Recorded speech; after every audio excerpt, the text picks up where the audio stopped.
Hey everyone, Nim here. I've been interested in music and collecting for probably around 15 years now. I primarily collect CDs. CDs were my first contact with music, because it was the standard format when I was a kid. As I got older, I got more invested in seriously collecting, and I slowly moved over to vinyl, and from probably around 2012 for roughly 5 years I mainly bought vinyl records.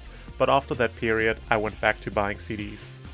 I really wanted to make a video like this, because as far as conversation about music collecting goes, I think most of it is about vinyl. Vinyl has really exploded in the last years, and now often albums come out for streaming and vinyl but not CD. Or if there's a CD version, it often comes in cheap, half-ass packaging. While that's sad, I think that's understandable, because in the age of streaming, physical mediums are obsolete, but vinyl still appeals to collectors for the full retro analog charm and the large artwork. But I personally chose to go back to buying CDs. The reason, for once, is that it's more practical as far as physical formats go. I don't like using streaming much, and instead I keep my own local music library on my hard drive. The cool thing about CDs is that you can easily just make your own digital copies. Also, most of the time, CDs are just cheaper, and as someone who doesn't have a ton of money, browsing through cheap CDs is a lot more appealing than expensive vinyl records. But also, I genuinely think the physical packaging and the aesthetics of CD releases is really nice. The cases have a pleasantly compact size and format and have a lot of options for creative use of space for artwork. The cases or digipacks look neat, and they usually have roughly the same size, so they look nice and organized on your shelf. Also, in my opinion, you get much better options for having nice booklets and CD releases than for vinyl. So I think that format has a lot going for it as a collector. As of right now, I have 1,254 releases in my collection, 1,040 of those are CDs. I have my main shelf as well as a smaller shelf off to the side.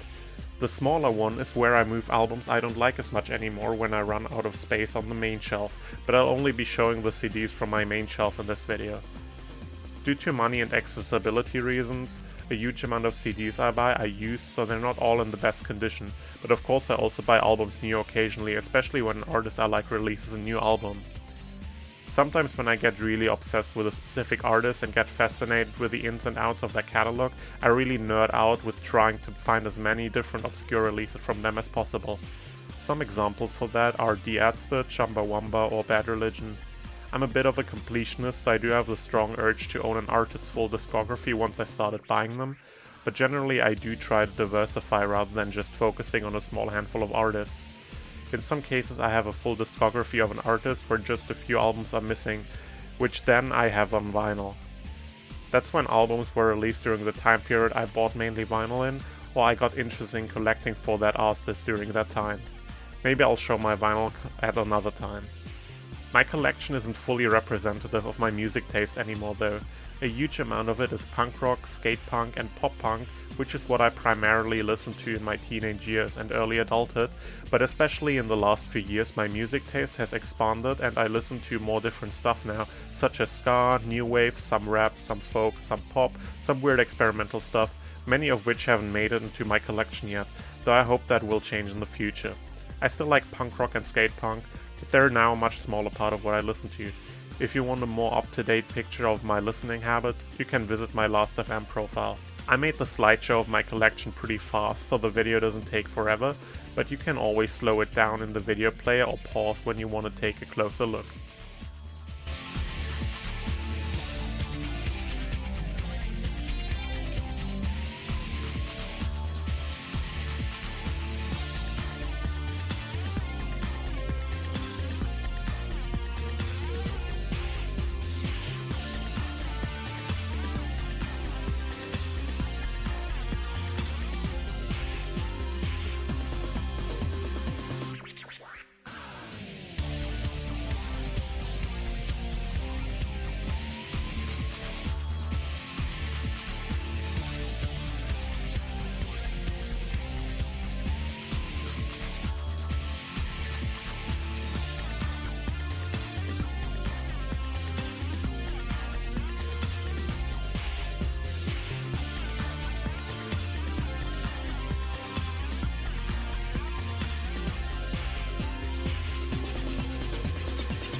And that's it.